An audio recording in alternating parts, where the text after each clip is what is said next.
Well, good afternoon, good morning, good evening, wherever you are in the world. Hi, thank you for joining me today. I'm Jim Harrison, and today I have a really cool guest. So this is going to be great. I'll tell you more about him in a second, but just want to kind of review what we do here.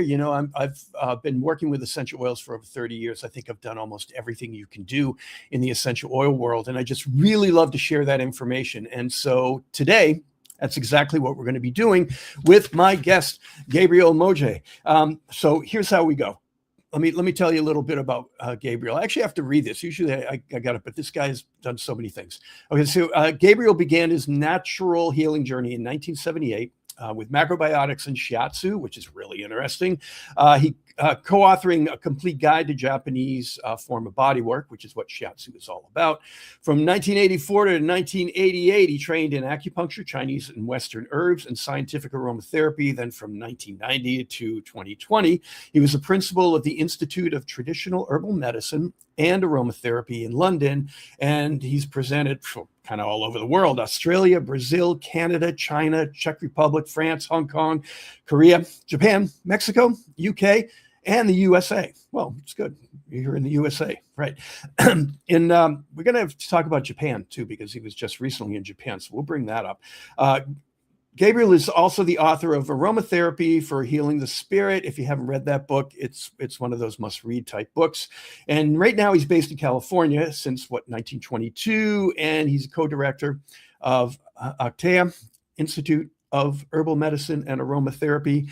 And so let me bring Gabriel out here. Gabriel, nice to see you. Nice to meet you. Nice to hear your voice in the beautiful setting. You're out by Mount Shasta. Is that where you are? Near Yosemite National Park. Yosemite. Yeah. Yosemite. Yeah. Even that's a place I haven't been to yet. So well, road trip. You could drop by sometime. Yeah. Here we come. Absolutely. So Gabriel, we were just talking a minute ago, and Gabriel has not really met me before. I have met Gabriel just because of things that I've done, and hiding in the background and shaking his hand and saying, "Hey, Gabriel, really great to meet you." But I have heard presentations that Gabriel has done before, and anything I've heard from him has been very impressive. So I just want to dive in. But Gabriel, is there anything you want to say as we get started here, or? Well, one thing I want to mention is, of course, leading up to this great opportunity, and thank you so much for your invitation, is that I've enjoyed a couple of recent ones in this series you've been doing, including one with Robin Kessler, the Queen of Frankincense, and I think another one more recently as well, which I thought was excellent, where you were, I think, focusing a lot on skincare, which I know is a big part of your expertise. Yeah. But anyway, so it's great to kind of join this, one of these very occasions. So thank you. Cool. Yeah, I appreciate you being on. Yeah, it's the spa aesthetics wellness industry is always had been my focus, which is why, even in the aromatherapy, I guess the professional world, I'm not really that well known, but I get around. I know everybody. Which is really what all I need to do is I just because there's so much good information out there, and you're one of those people with great information. So I think I've known about you for a good 10 years. Oh, okay. Yeah, and I actually think you may be better known. People in the know, at least, you may be better known than you realize, but that doesn't mean that people really. I knew you were based at least 10 years going back. I knew you were based at Bastille, and I had a general sense of your focus, but not to the extent I do now, because I've heard you lecture for Prabodh's Dr. Satyal series as well. Yes. Yeah.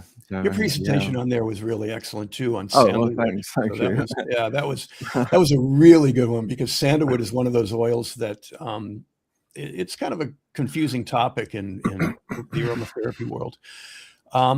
So one of my, and this gets right from the get-go, is traditional Chinese medicine and how it relates to essential oils and aromatherapy. Now, I taught for 6 years back and forth, going to China. And really? Yeah, it was really interesting. cool. Yeah, it was. Where did you teach? Where did you teach? I was teaching, and this is the weird part of it. It was for a woman who started one of the multi-level marketing chains out there, and she came to my Bastille class and asked me if I would come to China with her. And I said sure. And so it was actually with a crowd of the network marketing people, but it was all, I didn't use their oils, and it was all my class, and it was really, really good. The Chinese people, and this is where it has nothing to do with the network marketing. It's the interest that the Chinese people had in discovering and learning about essential oils, and their approach. And I got asked that question a lot. How does it relate to traditional Chinese medicine? And, I had a loose answer because, I've of course read a lot of your work, and then I've been around, with TCM, and I've read all the books, and I've tried to make it stick into my Western mind.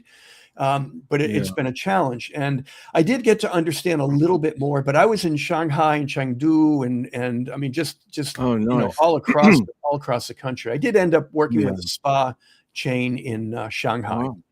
Which was, wow, interesting. Yeah, I did some formulas for them and did some teaching. Interesting. But so that question comes up. I'm going, I just wanted to mention though, I'm going near there in September to co-host a conference with a company that I work with there called Joy Mio, which is a pharmaceutical company, and I've helped them develop a couple of products. And we had a conference last year, which was on Henan, because they're based in Guangzhou. But the interesting thing is this, right? Because I gave the keynote then, I'm giving it this time as well. This time it'll be on rhinitis and pharyngitis.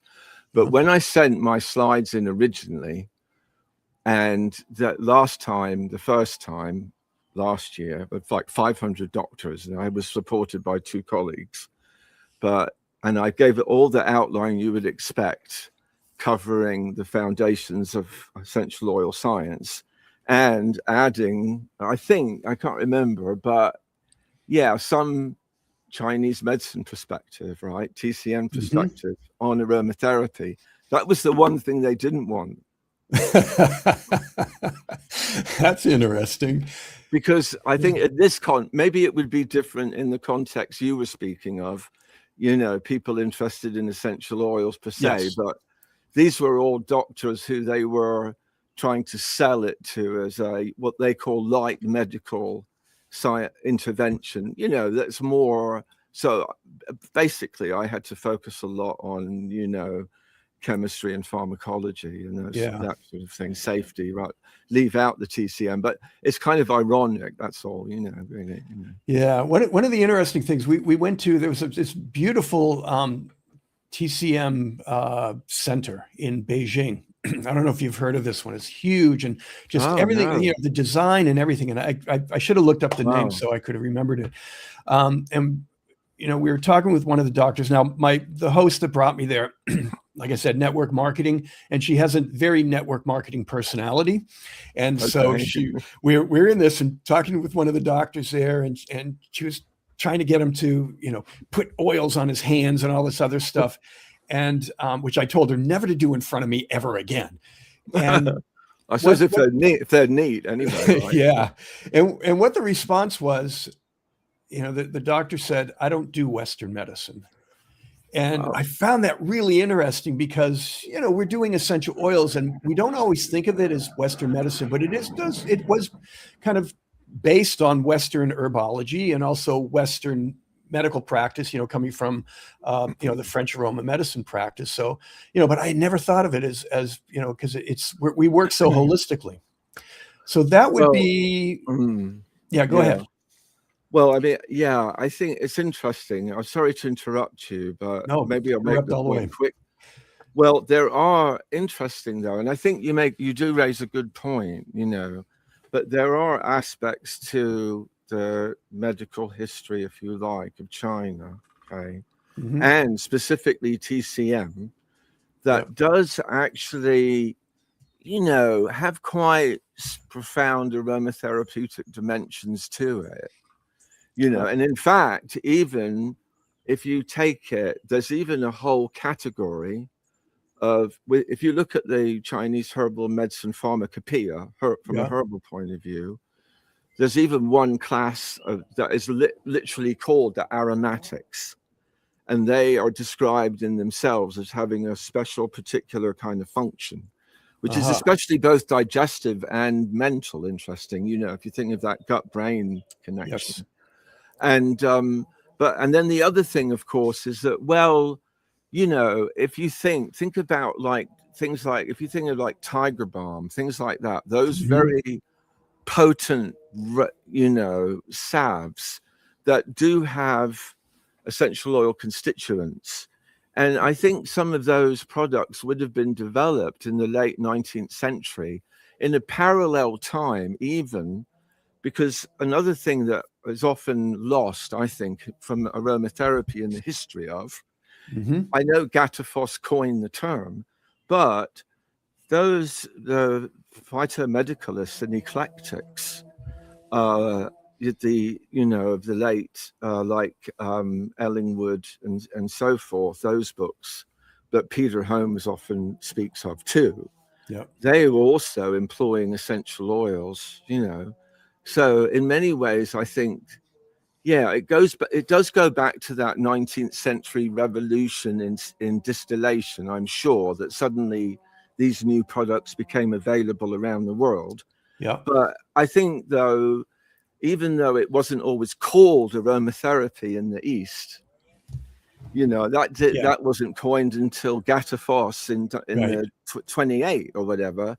It was still, the roots of it were, and it was still pre-existing truly, and even historically in Chinese medicine in that way, So anyway, Well, that makes total sense, because what I talk a lot about for history, because history gets, essential oils have been used for thousands of years. No, they haven't, but the aromatics have.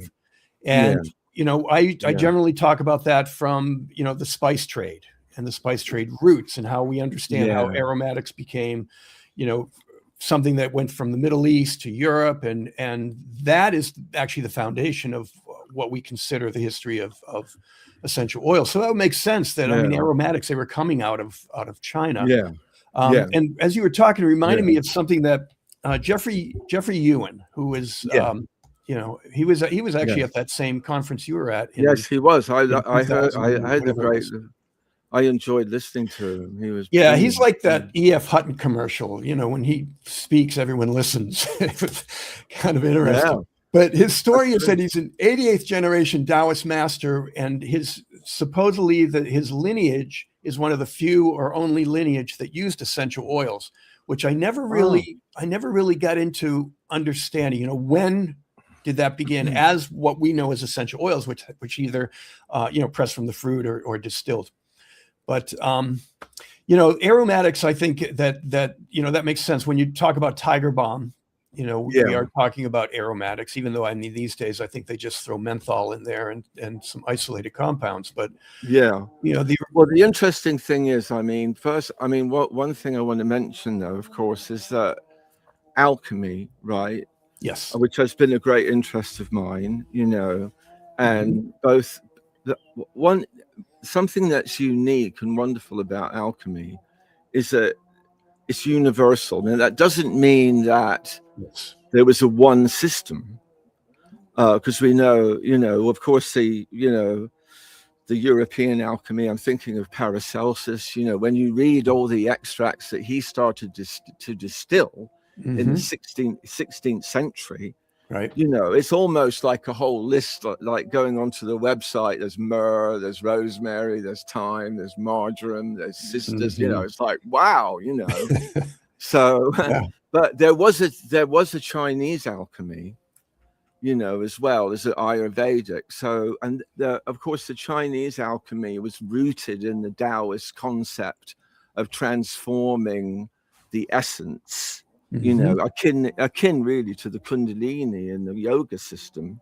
right? Well, the whole idea of raising it, raising it up the spine, and the Shakti combining with the Shiva, and that ultimate goal of yoga. Alchemy, similarly, the spiritual alchemy, which Jung rediscovered, of course, Carl Jung rediscovered, but that was always intrinsic, because I think this is the key thing. And one beneficial thing, I think, about using TCM as a tool of diagnosis in aromatherapy is that it's very profoundly a body-mind system. You know, it's so interconnected. So alchemy to the ancient Chinese, I think, would have been a spiritual as well as but through the physical, you know, like purifying the body sufficiently and raising up that essence, which is our genetic energy, you know, and refining it and purifying it into like pure consciousness. But it did go hand in hand, however, with a lot of experimentation in the lab, because they were looking at, that's how they were looking at that symbolic way of, you know, early chemistry, wasn't it? Like, and a lot of the terms that Paracelsus invented became part of chemistry, like sublimation and so forth. But I think in China, we have to remember as well that there was a great history of decocting and producing patent remedies and ways of extracting, you know, almost a spagyric tradition as well. So posology, TCM has a rich posology, but you're right, because I think the key thing though is that, of course, the breakthrough with distillation is inherent in the name, distillare, the Latin meaning to drip down. So I think that's often, you know, it's often a bit uncertain to what extent they were able to actually isolate the, you know, volatile portions, as Paracelsus was very focused on as well, you know. But it's it's an interesting thing. But I suppose overall, though, culturally, the whole rise of aromatherapy, reinforced by the MLM, is quite Western, and MLM has even introduced a strong kind of, you know, American component in that way. But, it's you know, when it comes to, you know, people talk about education, I call the way they approach it marketing education, which you know, it was never upsetting to me the way they did it. Yeah, they're a little careless and there's a lot of things that you can criticize, but I think that in you know, that whole approach of what they've done is they've brought aromatherapy into the marketplace, good and bad reputation. But what you know, in what you said there is the way I always phrase how essential oils and how we need to understand them is that they are not drugs, because there isn't, you know, this compound for this symptom. You know, it's all about people and the person, which is really, you know, what you know fascinates me about TCM.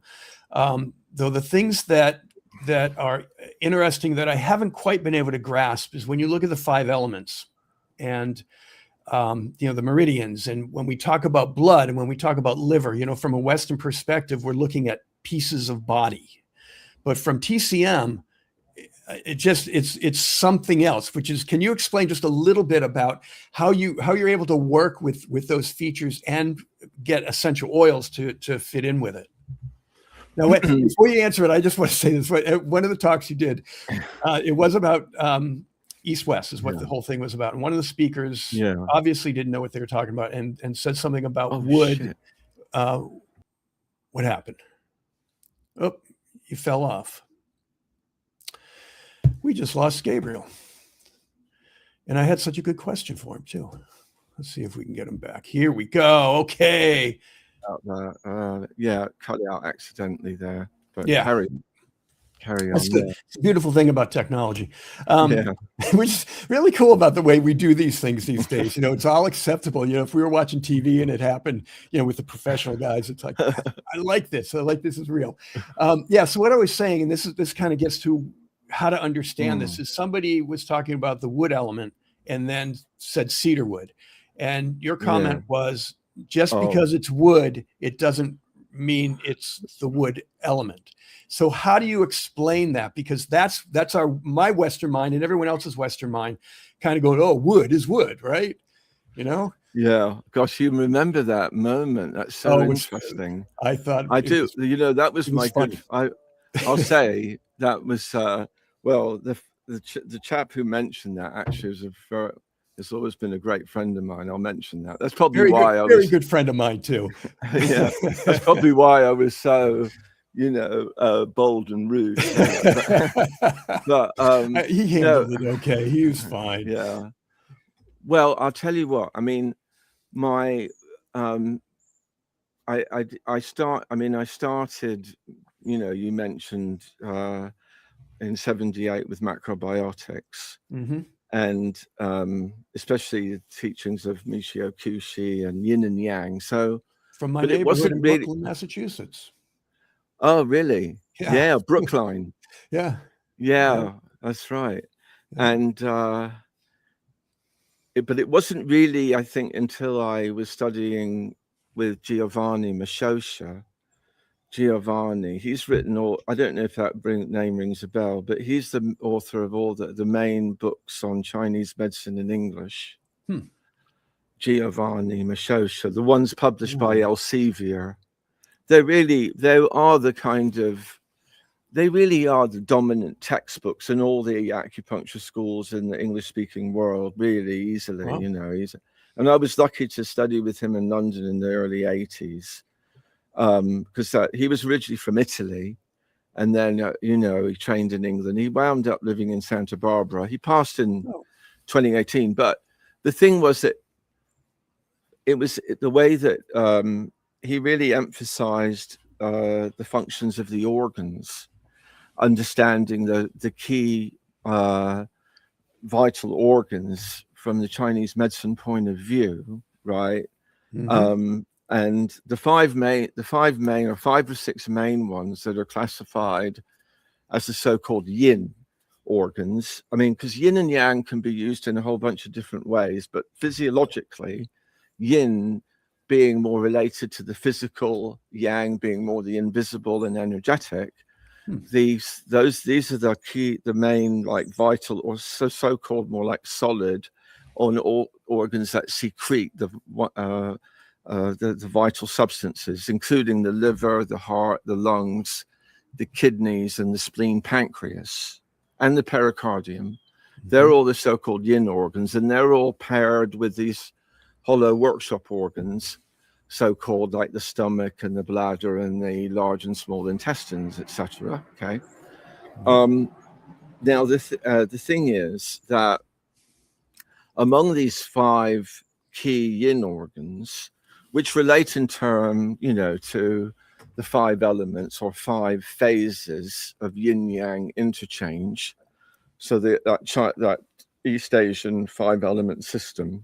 And the principal thing is, though, that each of those has, just like we understand the liver to have physiological functions, okay, and that it has over centuries, the theory underpinning Chinese medicine is very much including an understanding of each organ also has specific, bioenergetic functions. And just as we would say that the liver, stores the blood, of course, physiologically stores the blood, and of course produces bile, secretes bile, and of course is fundamental to our whole detoxification or so-called transformation P450 system, which is, of course, very central to understanding herb, drug, and essential oil drug possible potential interaction. On the same time, energetically, what we say in Chinese medicine, fundamentally, the liver, right, helps to smooth and keep the qi flowing smoothly throughout the body. That's a key function of the liver. And the thing with a lot of these functions, though, are a lot of it is of practical value diagnostically, because when you understand that, and that relates to having a more slightly purple tongue, then you can understand that somebody's constitution is such that they, are going to benefit more in a general way from aromatics and botanicals generally that help to really, by encouraging the proper functioning of the liver. Maybe they may also be hepatoprotective from a scientific point of view, like milk thistle or German chamomile essential oil. that at the same time, by helping to regulate that liver function of smoothing the flow of qi, that benefits the whole body. And that's especially for people who we might describe Ayurvedically as having been like Vata type, like a bit wired up, tension. They have a fundamental propensity towards getting tense and frustrated, and that in TCM terms is that it goes together with the wood element type. So when our good friend, of course, who we love, mentioned I know this, it was new to him, and it was great he had that, and he was getting into it intuitively.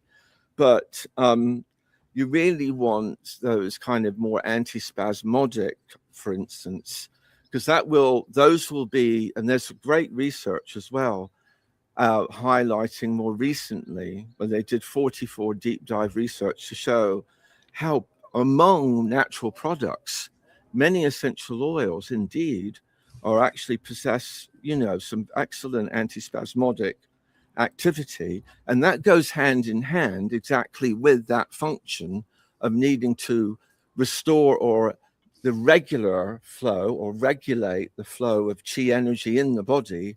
Great for spasm, pain, nervous tension. So you're going to want botanicals that are going to be more, in Francom Penwell terms, for example, ester rich, right? Linalool acetate, lavender, clary sage, Roman chamomile with the highest ester value of any essential oils, with all those wonderful angelates, helichrysum with those esters. They will all work through their action, antispasmodic pharmacological action, going hand in hand with, smoothing the flow of qi in that way. And the thing is, the best foundation really for seeing the connection goes back to fragrance, indeed, because that's what Peter Holmes really emphasized from about 1997. He put forward a key theory of fragrance energetics. So if you think of, on the other hand, cedarwood, cedarwood, and that dry, woody fragrance energy is going to be and of course the diuretic activities of some of the compounds like alpha pinene, and the whole focus of that kind of botanical, often as well on the adrenal system as well, relating often, especially with alpha pinene, etc., that it's actually more of a way of restoring the kidney qi and water element energy. So that's why I've always really, when I speak about the woody, and coniferous essential oil products, they're really more, not just one element, because, not any, I think all botanicals work on more than just one element, but that was the distinction. And it goes back a lot, as I said, finally, to that concept, which Peter Holmes really, I think encapsulated, fragrance energetics, which is a kind of key signature, of course, and is the most pronounced thing. Just like, what is the most pronounced thing about food? It's going to be the taste of the food that reflects its chemistry, its action on the body. And even in shiatsu, the quality of touch will have an effect on the body and the response of the individual. So it's an interesting kind of very sensory-based way of understanding that if you want things that are really smooth the flow of qi in that way, I think you'll look at the sweet herbaceous fragrance family for those botanicals I just mentioned, including Roman chamomile, helichrysum, clary sage.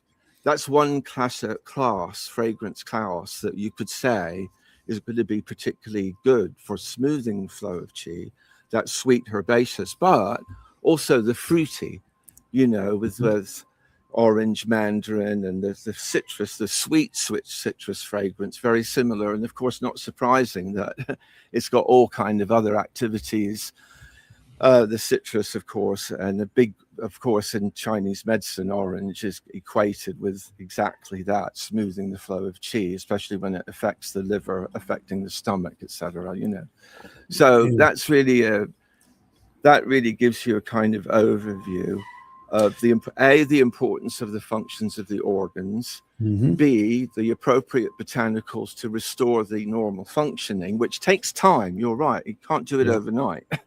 This is foundational medicine, not symptomatic. Right. Or even though essential oils, as we know, have powerful symptomatic actions.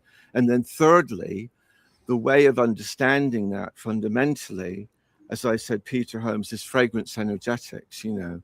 But beyond that, my big interest is something, in fact, called pharmacoenergetics, right? Which is making that connection between a pharmacological activity like antispasmodic and a parallel energetic one, and seeing that they're really just the same. It's just a different way of looking at the same kind of action, which is kind of relaxing by allowing things to flow again and releasing tension, you know. Yeah, it's a great overview what you just did. That gives me a better understanding of how essential oils fit into this, because you're not changing or dismissing the therapeutic properties that we generally look at with essential oils. You're fitting them into a different program in a way where you're looking at how the body works from the TCM perspective, which is, that's the part that, I keep trying to learn, and it's still a little difficult. You just gave a really good explanation of how all that works. That's very, very cool. I like that. And Peter Holmes, I haven't read much of his work. I have his books, so I'm gonna have to look at that. Because for me, he's a very eloquent writer on history, by the way. Oh yeah, as well. Oh, cool. Yeah, he's good on the history of the individual oils. His book Aromatica, which it's in 2 volumes. He kindly asked me to write the foreword to the first volume, but he writes very nicely as well about the history of each of the oils. Yeah. Wow.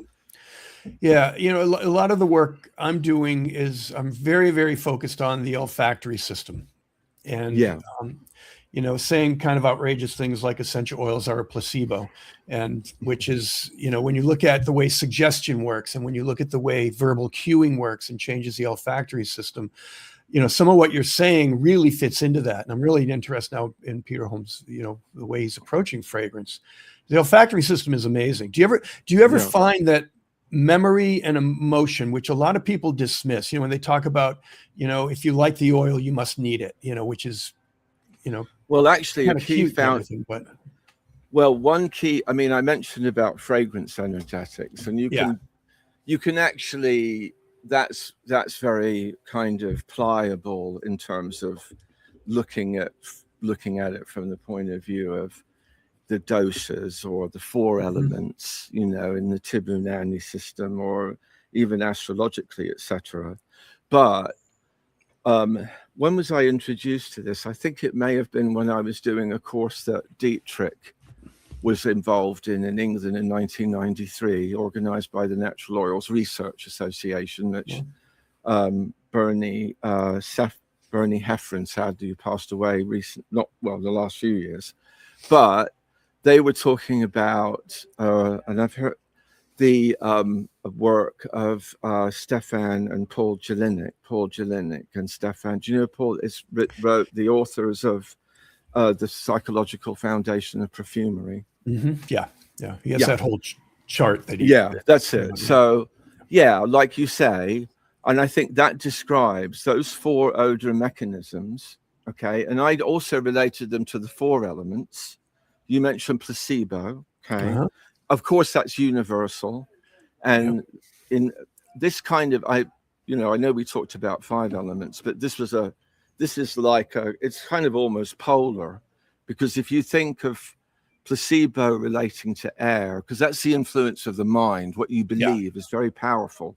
And I've heard presentations, in fact, one I organized at the Royal Botanic Gardens in Glasgow. One of the presentations there in 2018 was very good to the placebo factor in aromatherapy. But opposite to that, of course, so that's like air because it's mental. Earth is the pharmacological, which of course, and even smelling, of course, is partly pharmacological, because as we know, some of those molecules can travel up the olfactory pathway and cross the blood-brain barrier. You know, so pharmacological, and of course any absorption, even with skin, it can interact. And as you know, you're a big expert there, aren't you? So, and then the others that are more, I think, on the horizontal plane, and if you like, are the hedonic and semantic. And I think the hedonic I think of as a kind of fire element, like you're stimulated, it's that kind of hedonism effect of whether it gives you pleasure. Yeah. You know, and it might be a ginger, or you feel warm and invigorated, or it might be jasmine, you know, a bit like narcotic, as they use that term, you know, not and a fragrance narcotic, not literally. Got to mention that. Especially in America, but anyway, and then, but on the other hand, the semantic, and that's very powerful as well. And I think maybe that could even get wrapped up with placebo, but that's, of course, that's your embedded association, isn't it? That's what can go back to childhood, and that's of course the amygdala effect, isn't it? The limbic effect of what it brings up in terms of memory. But I think you can transcend that. I know a lot of people, sometimes I like to think people start out, you know, like just only thinking of patchouli as the 60s. But as you get into aromatherapy, you forget that. And now you find it's got incredible antiviral activity and everything. You know, it's more than just a hippie fragrance. Yeah. Well, when I say placebo, it's a positive thing, because placebo it should be looked at now as part of a therapeutic property. And, you know, and it's because of our mind and the way we physiological respond to suggestion. And when you respond to suggestion, you know, a sugar pill is suggestion, and there's a physiological response to that. So I think placebo, especially in essential oils, because of how elusive the olfactory system is in understanding it.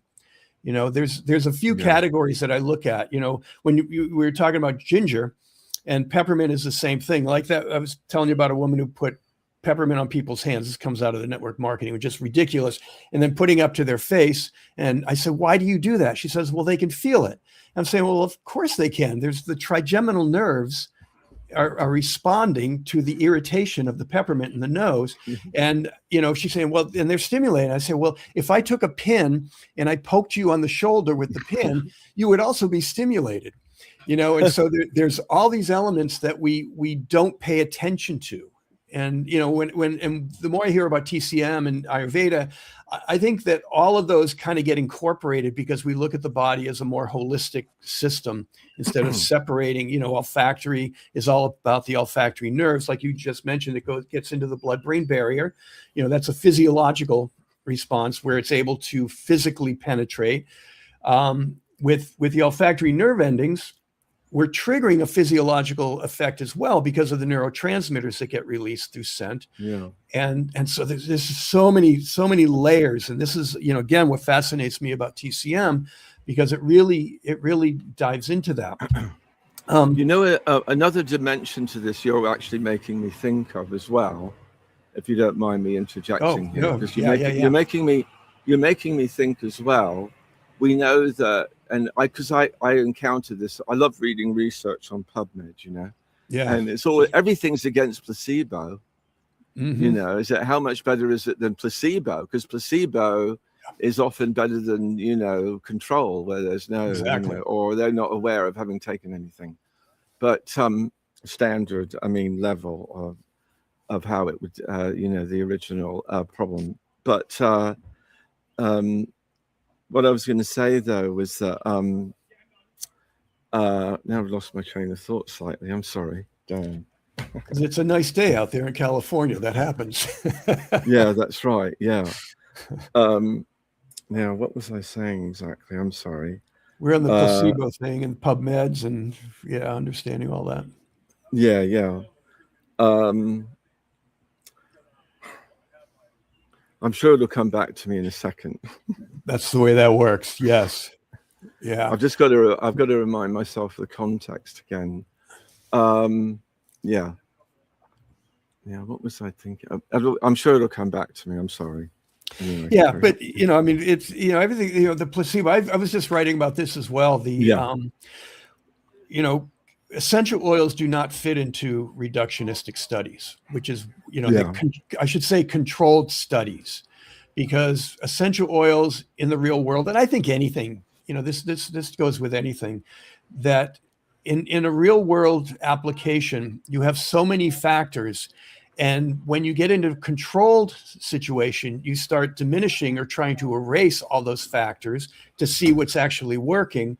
And that's the opposite of what should be happening, because what you should be looking at is the whole system, everything that's involved, people's thoughts, what environment are they sitting in? Everything matters when it comes to the healing process. Well, now you remind me, thank you, of what I was going to say, because it was a new thought that cropped up, and that's why it escaped me for a minute, was that I think partly it's also the effect, if you like, you could call it placebo, but the actual patient-practitioner interaction, And I think you've got to be fair. Conventional medicine never has time. You go and see the doctor only for a few minutes. This is a point I wanted to make. And but I think that in Western, I think of course, living in the West, whether North America or Europe, you actually do grow up basically with the kind of, usually it's kind of an inbred faith in conventional medicine. Very often you're expected, aren't you, to kind of adopt, although that's been breaking down.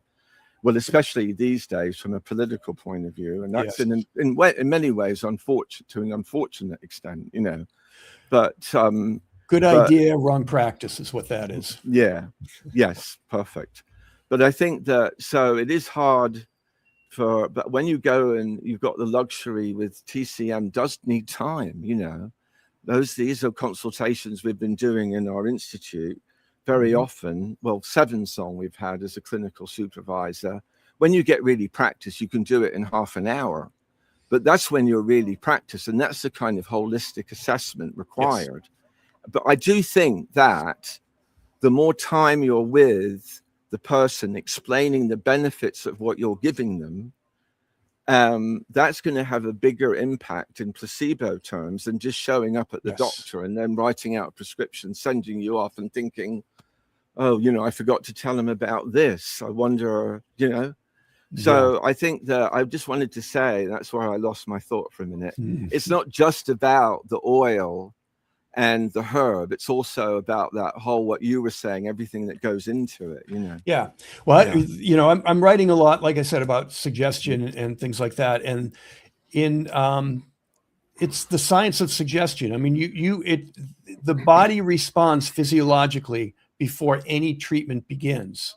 And so the suggestion, and this comes from Amir Raz. I can't remember what the book is about. I keep calling it the science of suggestion, but it's really fascinating, and it ties in so much with how we work with essential oils. And again, it ties in with everything, even what you mentioned about the doctors, where the doctors aren't giving time, and they can be very cold because they're the professional, and you just have to sit there and let me fix you. And when it comes to placebo, when it comes to placebo, that's what you would call nocebo, because it actually, instead of creating a positive response, it creates a negative response in the patient and in the client. And these are all things that have to be considered, especially in the essential oil world, because again, it's so much through the olfactory system. So we're kind of getting closer to the end. I want to hear more about your Japan trip. So sure. I'm just going to pull this forward a little bit. Sorry. Okay. It's just making a bit of probably better. Oh yeah, there you go. Yeah.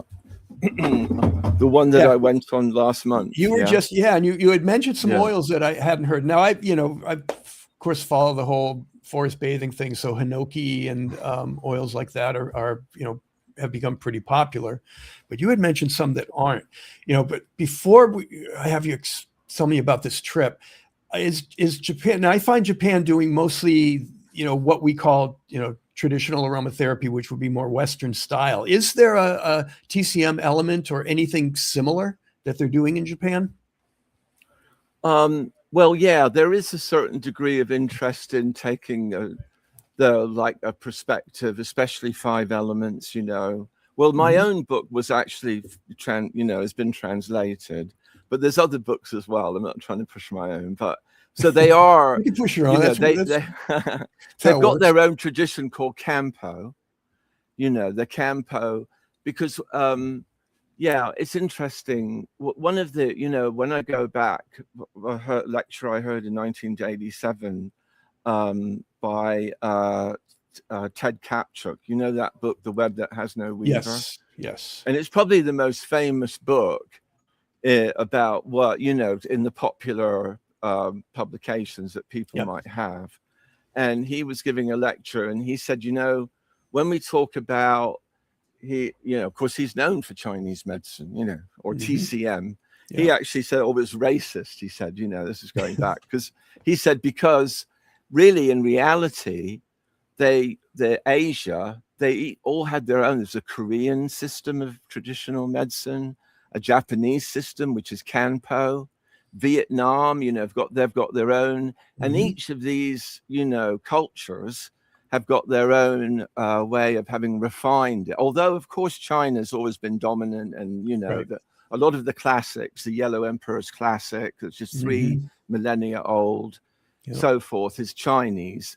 So, people know what TCM is, so I tend to say TCM, although I'm kind of veering towards saying East Asian medicine generally. But so in Japan, I think they're quite interested in that kind of TCM, but also Campo 5-element perspective. Cool. Okay, and there's a lot of great research coming out of there as well. So, and I got a great chance when I went to see distillation, so it's a wonderful place.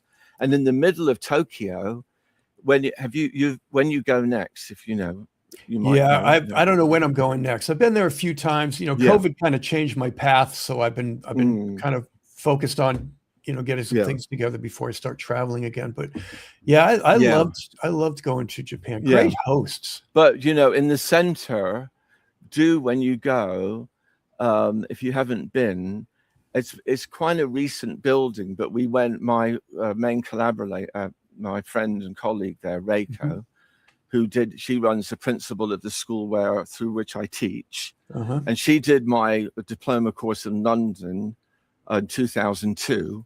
We went with her to visit the AEAJ, which has a 44,000 member association of aromatherapy enthusiasts. It's called Aroma Environment of Japan. Okay. And it's more than it's more to do with, I suppose, essential oils and essential oil use. They're interested in the therapeutics. But it's not about, it's not a register of practitioners in that way. Although I think it includes a lot of people who have good scientific knowledge, probably doctors and people like that even as well. But wonderful person we met who trained, funnily enough, in London, where I was running, Robert Tisserand had a school. We were running out of the same venue, actually, in the mid-90s. Dr. Chizu, I forget her last name, but such a wonderful welcoming we got. And this building, you should have a visit because it's built of hinoki. It's pure hinoki. It's built on 3 floors, surrounded by glass. And luckily, when we were there, let me know, because I'm sure we could give you an introduction. You could be shown around, luckily, like me. Lots of selfies, I love, But they had a special exhibition on the ground floor of 200 essential oils of Japan. And of course, I was there partly to lecture, especially on 15. So it was great going around to smell. There's not just there's hinoki, hiba. They've got wonderful citrus, not just yuzu, but takibana and sudachi. And then in 2017, I went with Reiko and her family to Hokkaido, and they've got there what is the Todo Matsu, which is this beautiful fir, A.B. shachalensis. That's the Todo Matsu. But when we were there this time, we went up to visit Aizu and see distillation, and they were distilling, some sansha, getu leaves. That's the Cryptomeria japonica. But it was a special trip. That sounds incredible. All those different oils. You know, the only distillation I ever got to when I was there was in Kyushu, and it was nice. a camphor distillation. You know, what I loved about, you know, a lot of the distillation that I've seen is it's so real. You know, it's just, you know, this was like, I think it started in 1930s, and oh wow, I don't know if they've changed anything since then. You know, because it's that's really amazing, old school and just so cool. But yeah, so what were some of the oils that really were resonating with you while you were there? Because like you saw 2 or 3 distillations, was it, or was it just the one? Well, I've seen 2 close up now. One was in 2017, and one was also in we went last month as well. That was closer. We only had to take the train.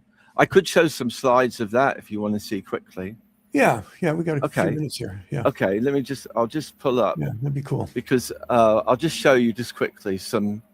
I'll just get this up, and here we go. Because it starts with a list as well. Now there's a share here, isn't there? Okay. You see on the bottom there, there should be slides and PDFs that you can share. Is that yes? I've got that. Yeah. Okay. Great. Your computer. Oh. Yeah, let's see. It's probably a new thing you've ever been on StreamYard instead of Zoom, instead of, you know. Let's see. Oh, I see how it works. Okay, I've almost got that. I did just open it, so let's see.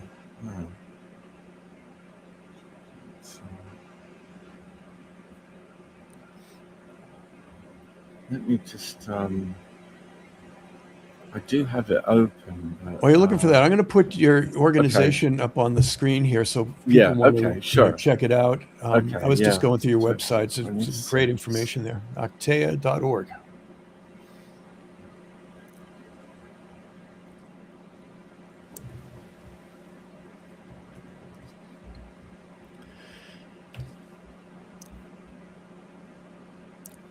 I don't know why it's showing a lot. For some reason, it's just not showing that that particular program. I don't know why, unfortunately. But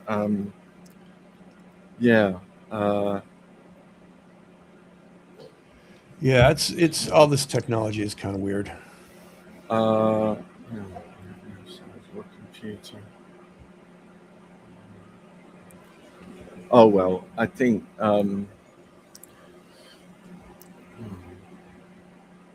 You'll have to give us a visual description. We can see it in our heads. Yeah. Well, I'm sorry about that. We should have tested it beforehand, so it's okay. Well, yeah. So there's some really great species. Yeah. The main ones I mentioned are also there's hinoki, there's hiba. That's another wood, you know. Hiba, yeah, I have some hiba. There was a place called Herbalife or something like that, which is kind of like that multi-level name, but it was in one of the malls there, and I picked up a few of the Japanese oils. So hiba was one of them. Yeah. And, so what is hiba? Is it similar to hinoki, like in how it's used, or? Well, actually, hiba.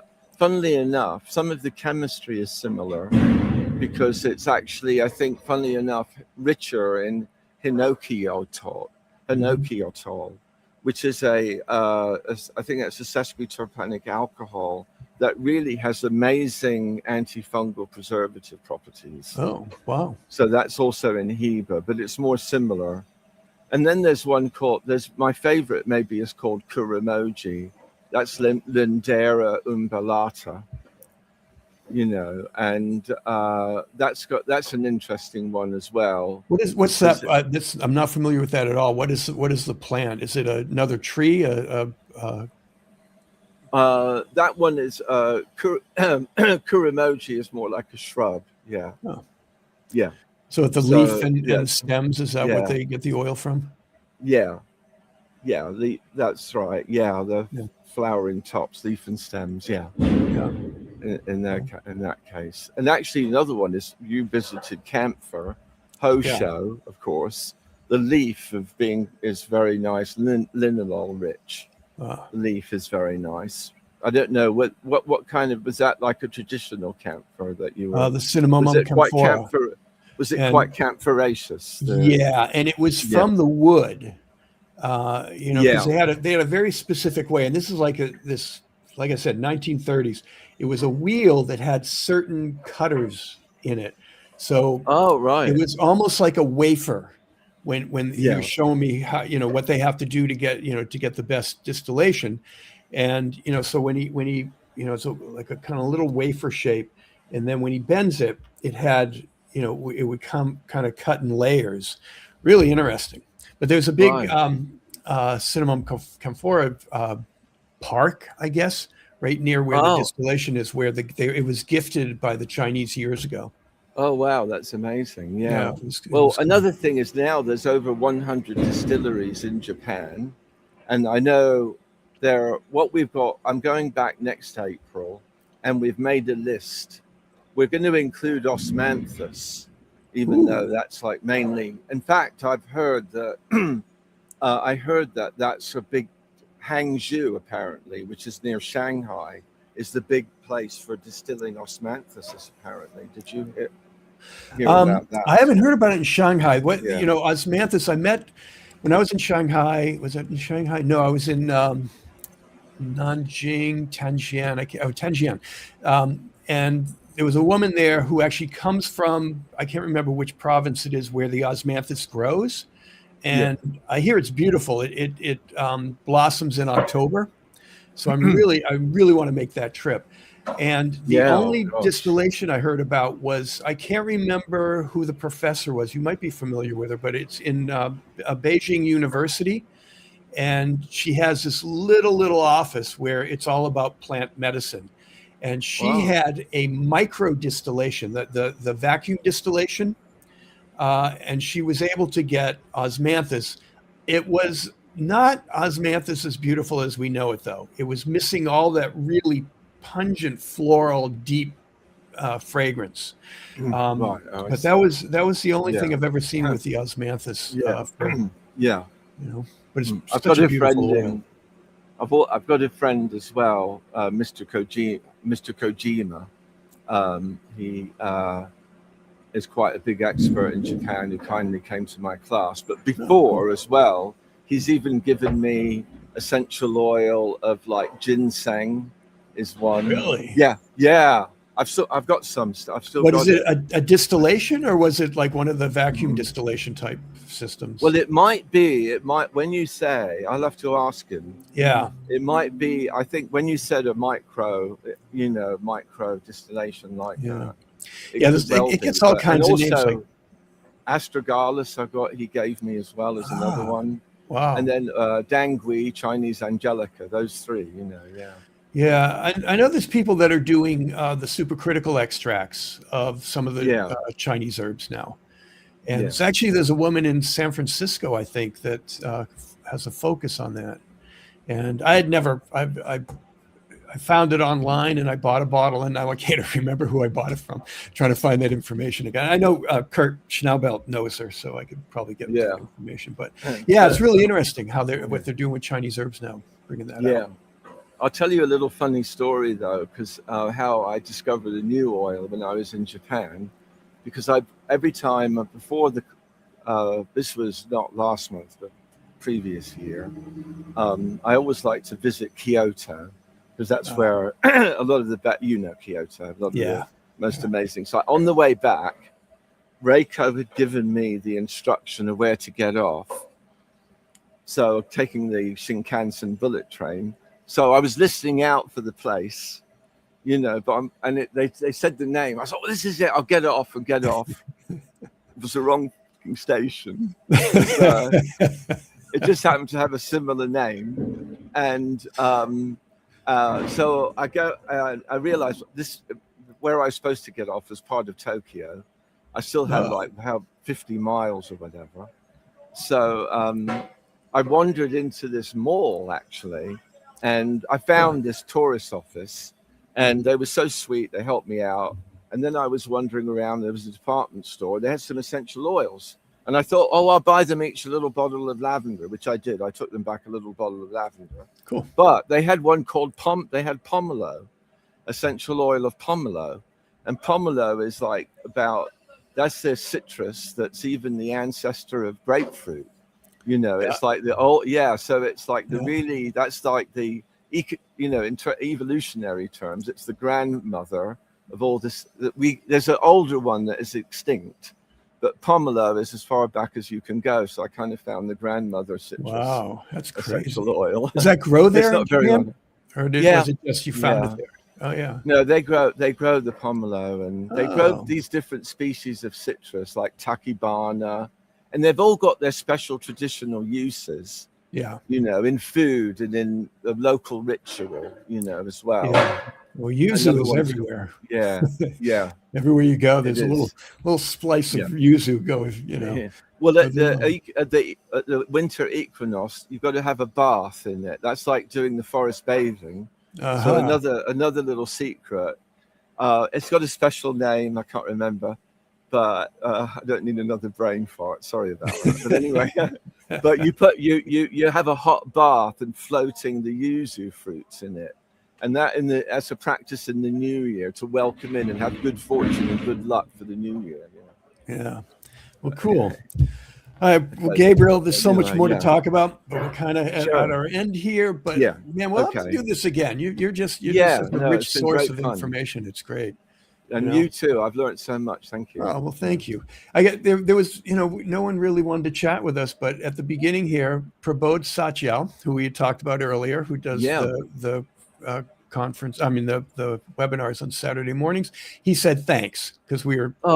That's nice. Dr. Prabodh. He's awesome, man. I've enjoyed so much connecting with him. That course has been like so eye-opening. Yeah. We've been so lucky to be part of that. His teaching has been really amazing. Yeah. Great source of information too. Highlight of the week, Saturday morning. Yes. All right. Well, I guess I'm going to see you Saturday morning then. Yeah, I'll see you then. All right. Take care. Thanks so much, Bye, Gabriel. Bye. Right. Thank you. Bye. Bye.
Oh, here we go.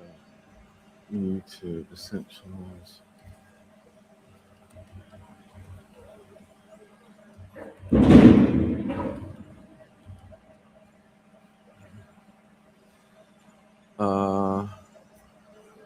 No, YouTube.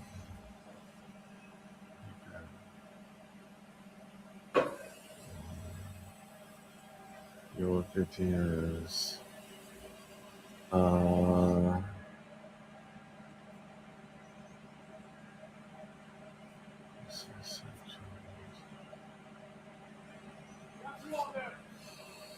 That's it. Yeah, there. Okay. Go to LinkedIn. Oh,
whenever there's a new, it's like, oh shit, this isn't gonna work. Of course it didn't work.